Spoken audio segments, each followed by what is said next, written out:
This 5-minute solution will show you how to fix live wallpapers not working on iOS 17.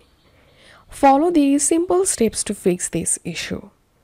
So first of all, we will capture a live photo first.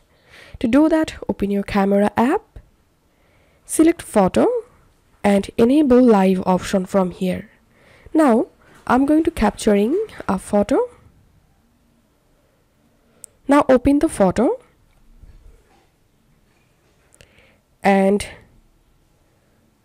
tap on share, and here tap on use as wallpaper, enable live option, and now tap on add, set as wallpaper. And this is how we can fix this issue. If you find this video helpful, don't forget to subscribe 5-minute solution. See you in the next video.